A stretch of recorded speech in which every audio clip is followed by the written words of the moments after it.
Do You See What I See kembali menyuguhkan sesuatu yang membuat rasa takutmu bergejolak. Sesuatu yang berbeda, kelam, gelap dan lebih mencekam. Yang tak terlihat. Podcast Original Spotify. Dengarkan sekarang, gratis, hanya di Spotify.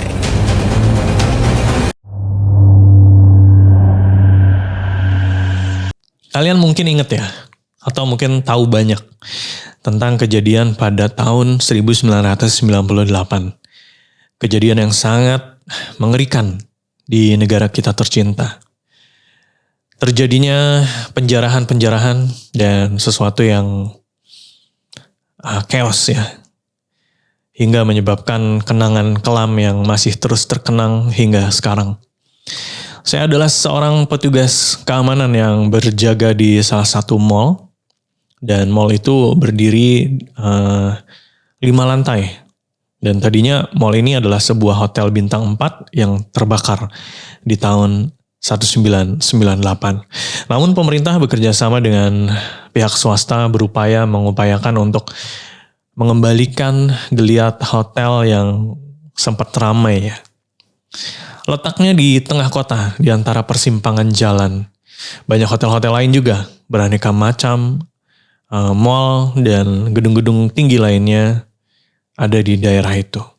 Jadi bukan sebuah daerah mati atau daerah yang enggan dikunjungi orang-orang.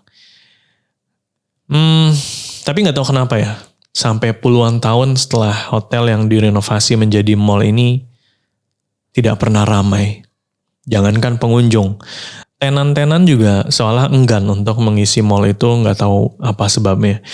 Walaupun begitu, agensi petugas keamanan yang menaungi saya tetap menempatkan saya di mall sepi tersebut. Setiap satu shift, pagi, sore, atau malam, petugas keamanan itu cuma terdiri dari 1 orang saja. Kalau pagi ya masih aman lah. Kalaupun di mall itu sebenarnya nggak terlalu terang ya. Tapi kalau malam, nah ini dia. Saya ada pengalaman yang cukup aneh bagi saya ketika saya bekerja di shift malam. Saya nggak tahu harus menyebutnya apa. Sosok yang saya lihat ini makhluk, hantu, atau apa ya, saya nggak tahu. Yang pasti sesuatu yang saya lihat itu bukan manusia. Kenapa? Nah, shift malam ini dimulai di jam 8 malam. Setiap 2 jam sekali harus memeriksa ke bagian pemeriksaan ya. Itu bagian pemeriksaan itu cuma bermodalkan senter besar. Di lantai 3 ada tenan yang nggak pernah terbuka. Di situ ada sebuah apa ya, bisa dibilang orang yang kayak suara siulan ya, yang benar-benar mengagetkan saya. Saya pikir itu siulan tukang parkir di sekitar jalan. Karena memang di sekitar mall itu banyak penjajah makanan, tenda. Ya karena banyak penjajah makanan itu banyak kendaraan yang terparkir gitu ya. Jadi bisa jadi itu tukang parkir. Tapi yang anehnya, siulan itu semakin lama semakin terdengar keras. Saya harus menajamkan pendengaran saya untuk memastikan apakah itu memang siulan dari tukang parkir atau siulan dari dalam mall. Dan memang benar, siulannya berasal dari sebuah manekin berwarna hitam. Awalnya, dalam pandangan mata saya itu adalah manekin berwarna hitam. Tapi ketika saya sorotkan lampu senter ke arah manekin yang terdengar bersiul itu, ternyata itu bukan manekin, tapi sosok tubuh wanita yang terpanggang, gosong, berwarna hitam pekat. Terlihat beberapa lekukan dan tonjolan dan saya pastikan sesuatu itu adalah wanita. Sosok itu terus bersiul. Posisinya tegak berdiri sambil tangannya terjulur kaku. tidak bergerak. Dan kenapa saya sebut itu gosong? Karena ada aroma gosong yang benar-benar membuat saya mual. Saya baru sadar bahwa sesuatu itu memang benar-benar bukan manekin. Dan saya meninggalkan lantai itu, menuruni tangga yang tidak pernah menyala semenjak mall ini dibangun. Saya duduk di kursi depan mall, melihat dan memandangi mobil-mobil yang masih berlalu lalang. Tidak jauh dari hotel, mungkin ada sekitar 5 meter saja. Ada pedagang martabak, pedagang pecel lele yang masih buka tenda warungnya. Mereka lah yang menjadi pelipur lara saya ketika saya bekerja shift malam. Berbeda keadaannya ketika hujan turun dengan deras. Pedagang-pedagang tenda itu tidak berjualan. Ya, mungkin berjualan tapi nggak sampai malam banget gitu ya. Mungkin sampai jam 9 malam aja. Kadang saya ngerasa kesepian. Kalau saya lagi beneran sendiri ya. Kemudian pengalaman mengerikan lainnya terjadi ketika tahun baru.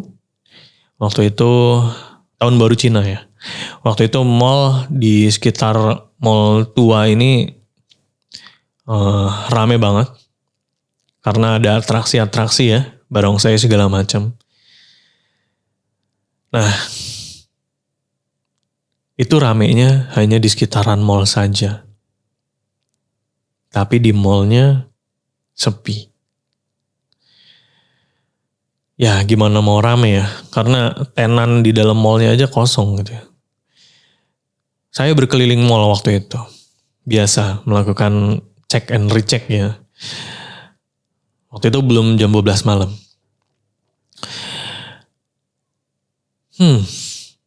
Sambil ngecek, saya berpikir ya, sambil jalan ngecek gitu ya.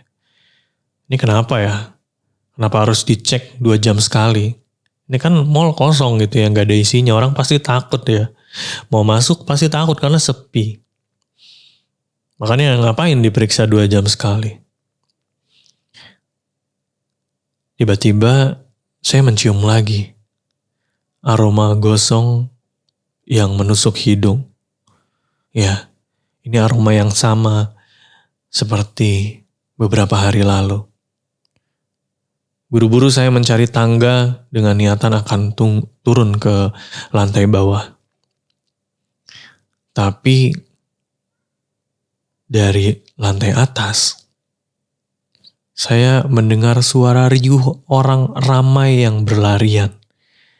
Iya, jadi kayak orang balapan lari gitu ya, berlari saling berebut, saling berteriak, menjerit, seolah sedang mengalami sesuatu. Saya takut waktu itu. Saya gak berani menoleh ke belakang dan tetap menuruni tangga menuju ke lantai 3. Tapi baru saya menginjak tangga nomor 3, saya merasa tubuh saya seperti terdorong-dorong ke kanan dan ke kiri. Seolah ada banyak tubuh-tubuh yang menabrak saya hingga membentur pinggiran tangga. Tangga di sini maksudnya eskalator ya. Padahal dalam penglihatan mata saya tidak ada orang-orang yang lewat di eskalator itu. Saya beneran sendirian.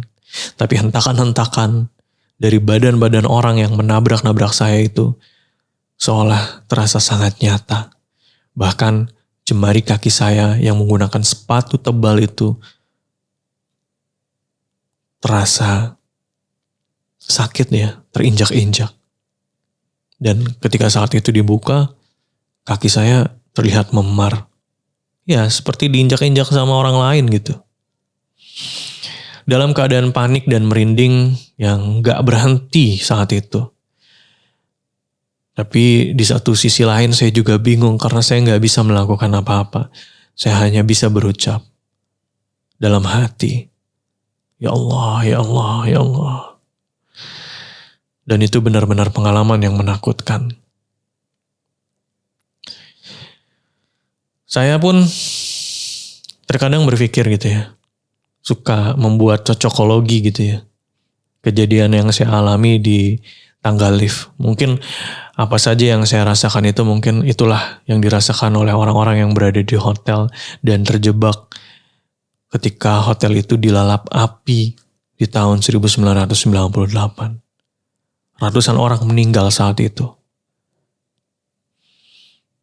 Dan itulah pengalaman saya sebagai petugas keamanan di sebuah hotel bekas terjadinya kebakaran.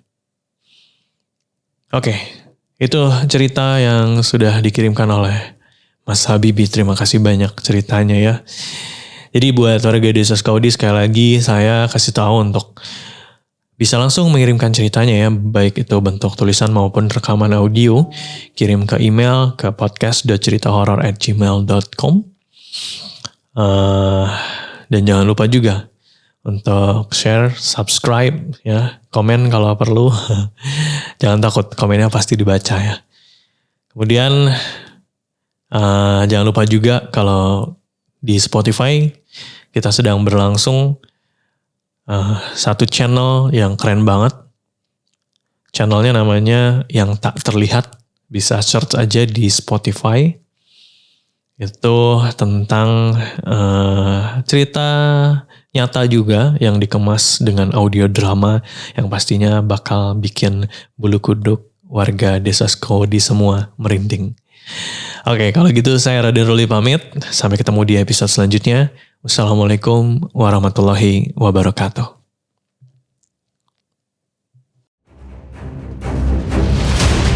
Do You See What I See kembali menyuguhkan sesuatu yang membuat rasa takutmu bergejolak. Sesuatu yang berbeda, kelam, gelap dan lebih mencekam. Yang Tak Terlihat. Podcast original Spotify. Dengarkan sekarang, gratis, hanya di Spotify.